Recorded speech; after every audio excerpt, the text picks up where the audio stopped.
আসসালামু আলাইকুম। শাম্মিস ইডু ওয়ার্ল্ডের পক্ষ থেকে আপনাদের সবাইকে স্বাগতম। আজকের ক্লাসের আলোচনার বিষয় বিদেশি শব্দ। বিভিন্ন ধরনের competitive exam like admission test, BCS সহ অন্যান্য চাকরির পরীক্ষাগুলোতে বিদেশি শব্দ থেকে প্রশ্ন এসে থাকে। কোনো একটা শব্দ দিয়ে প্রশ্ন করা হয়, এটা কোন সব ভাষার শব্দ? বিভিন্ন বিদেশি শব্দ আছে। এর মধ্যে আরবি, ফার্সি, পর্তুগিজ, ইংরেজি, চীনা, জাপানি ইত্যাদি অনেক শব্দ আছে। এই এতগুলো শব্দ মুখস্থ করে মনে রাখা অনেক কঠিন হয়ে যায়। এজন্য আমরা যদি ছন্দের মাধ্যমে বা গল্পের মাধ্যমে এসব শব্দ পড়ি, তাহলে খুব ইজিলি আমরা মনে রাখতে পারবো। আজকের ক্লাসে বিদেশি শব্দের আরবি শব্দগুলো নিয়ে আলোচনা করা হবে। আরবি এবং ফার্সি শব্দগুলো আমাদের অনেক ঝামেলা করে। যদি আরবি, ফার্সি উভয় প্রকার শব্দগুলো পড়া হয়, তাহলে এলোমেলো হওয়ার চান্সেস থাকে। এজন্য আমরা শুধু এক প্রকার শব্দই ভালোভাবে আয়ত্তে আনার চেষ্টা করব। তাহলে সহজ হবে। আজকের ক্লাসে আরবি শব্দগুলো দিয়ে একটি ছোট গল্প তৈরি করা হয়েছে। এই গল্পটি কয়েকবার পড়লে ইনশাল্লাহ আমাদের আরবি শব্দ নিয়ে আর সমস্যা হবে না। তো গল্পটি আমরা শুরু করি।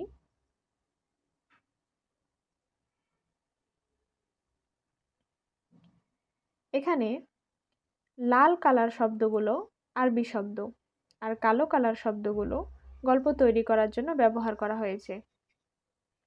তো গল্পটা হলো, মুক্তার নামের এক ইনসান দোয়াত, কলম, কিতাব নগদে বিক্রি করে। একদিন মুনসেফ নামের একজন বকলম আদমি তার থেকে বাকিতে এসব কিনে গায়েব হয়ে যায়। এটা সে মুক্তার মহকুমা প্রধানকে বিচার দিলে তিনি গুরুত্ব দেয় না। পরে মুক্তার আদালতে বা এজলাসে বিচার দেয়। সুলতান নামের উকিল তার এই কেচ্ছা নিয়ে লড়াই করে। উকিল বিভিন্ন কানুন সামনে আনলে মুনসেফের রায় হয়। মুক্তার তাকে মাফ করে দিলে আদালতে তার জামিন হয়। আদালতের বাইরে শহীদ নামের আজব হাকিম মুসাফির হাজির হলেন। তিনি মুনসেফকে বিনা খরচে ইউনানি মলম দিলেন। তিনি কবর, জানাজা, কিয়ামত, জান্নাত, জাহান্নামের বিভিন্ন হাদিস শোনালেন। হালাল হারাম সম্পর্কে বোঝালেন। মুনসেফ বিষয়টা মালুম করে অনুতপ্ত হয়ে বাড়িতে গিয়ে সাবান দিয়ে গোসলের সাথে অজু করে, তসবিহ পড়ে তওবা করে। তারপর সে একজন এলেমওয়ালা বড় আলেমের কাছে হরফ চিনে কুরআন শরীফ পড়া শেখে। এখন সে নিয়মিত অজুহাত না দিয়ে যাকাত দেয়। কোরবানি ঈদ এলে সে হজে গিয়ে কোরবানি করে। সে সবসময় আল্লাহর ইসলামের বিধান মেনে ঈমান নিয়ে আমল করে। বিনা ওজরে সালাত বন্ধ রাখে না। সে চায় হায়াত থাকাতেই তার দোয়া কবুল হোক। সে মুক্তারকে দাওয়াত করে, ফোয়ারার সামনে কুরসিতে বসিয়ে লেবু দিয়ে শরবত খাওয়ায়। এখানে ৬৫টা শব্দ আছে। তো গল্পটা এরকম যে, মুক্তার নামের একজন বিক্রেতা, তিনি মানুষ, তিনি দোয়াত, কলম, কিতাব এগুলো নগদে বিক্রি করে। কিন্তু একদিন মুনসেফ নামের একজন মানুষ, আদমি, বাকিতে এসব কিনে গায়েব হয়ে যায়, উধাও হয়ে যায়, তাকে আর খুঁজে পাওয়া যায় না। এই বিষয়টা, মুনসেফের বাকিতে নিয়ে গায়েব হয়ে যাওয়ার বিষয়টা, মুক্তার দোকানদার মহকুমা প্রধানকে বিচার দেয়, কিন্তু মহকুমা প্রধান বিষয়টার গুরুত্ব দেয় না। পরে মুক্তার আদালতে বা এজলাসে এই বিষয়টার বিচার দেয়। একজন উকিল, তার নাম সুলতান, তিনি এই বিষয়টা নিয়ে, এই কেচ্ছা ঘটনাটা নিয়ে লড়াই করে। উকিল বিভিন্ন কানুন সামনে আনলে মুনসেফের রায় হয়। এখন মুনসেফের শাস্তি হবে। অপরাধ করছে, তার শাস্তি হবে। পরে আবার মুক্তার মুনসেফকে মাফ করে দেয়।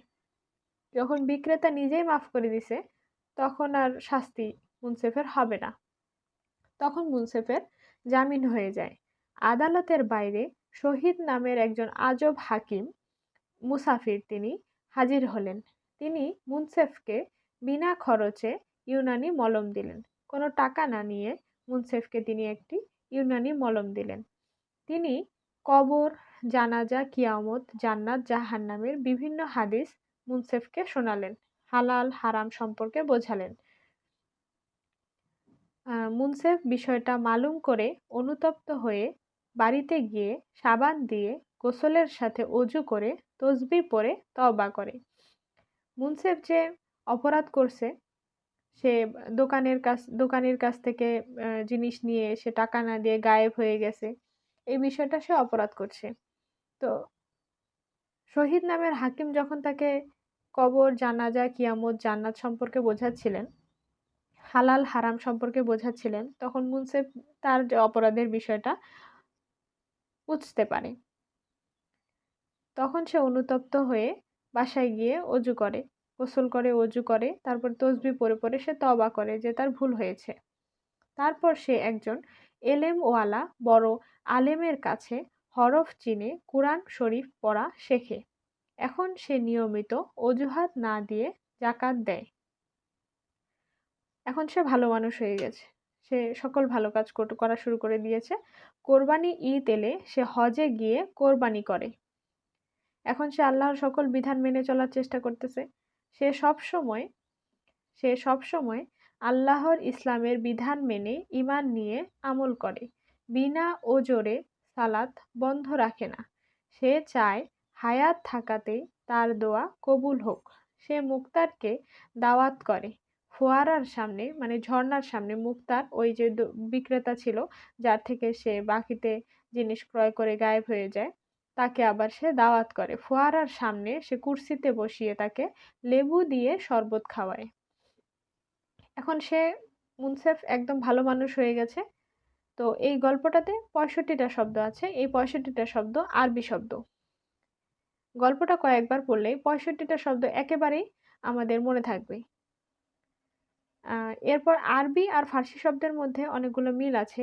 যেমন আরবিতে আছে সালাত আর ফার্সিতে আছে নামাজ। তো এই শব্দগুলা চেনাটা একটু কঠিন হয়ে যায়।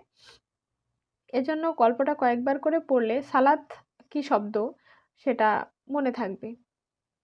এমনিতে যদি আমরা পরপর করে সব শব্দগুলো মুখস্থ করতে যাই, যেমন কোরবানি, ঈদ, হজ, আল্লাহ, ইসলাম, ঈমান, আমল, এভাবে আসলে মনে থাকা সম্ভব না, কঠিন হয়ে যায়। এজন্য আমরা যদি গল্পটা কয়েকবার পড়ি তাহলে ইনশাআল্লাহ আমাদের ভুল হওয়ার কথা না। এই ৬৫টা শব্দ নবম দশম শ্রেণীর বইতেও আছে, কিন্তু এর বাইরেও আরো কিছু শব্দ আছে যেগুলা আমরা পড়ব। এখানে অল্প কিছু শব্দ আছে।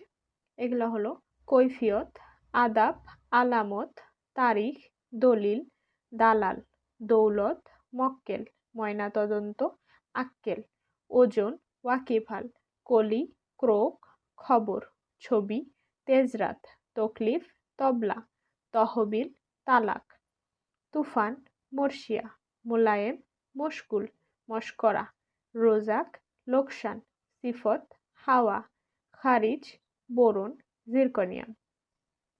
এই শব্দগুলো অতিরিক্ত শব্দ, এগুলো তেমন একটা গুরুত্বপূর্ণ না। তবে উপরের ৬৫টা শব্দ অনেক গুরুত্বপূর্ণ। তবে এই শব্দগুলো আমাদের মনে রাখলে যদি প্রশ্ন এসে যায় তাহলে পারা যাবে। আর উপরের শব্দগুলো আমরা গল্পের মাধ্যমে পড়ে পড়ে মনে রাখার চেষ্টা করব।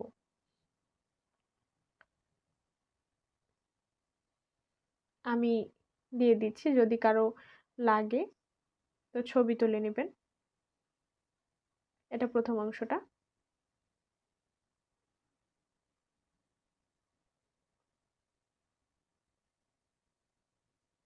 এটা দ্বিতীয় অংশ।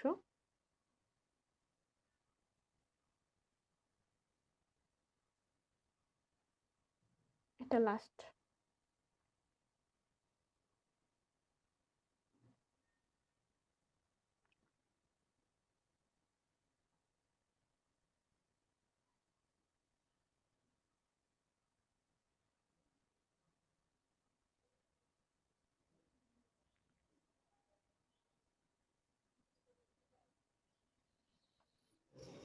তো আজকের ক্লাস এ পর্যন্তই। আশা করি ভিডিওটি সবার ভালো লেগেছে। যদি ভিডিওটি ভালো লেগে থাকে তাহলে অবশ্যই লাইক করবেন। চ্যানেলে নতুন হয়ে থাকলে সাবস্ক্রাইব করবেন। নতুন ভিডিও পেতে পাশের বেল আইকনটি প্রেস করবেন। ধন্যবাদ। আসসালামু আলাইকুম।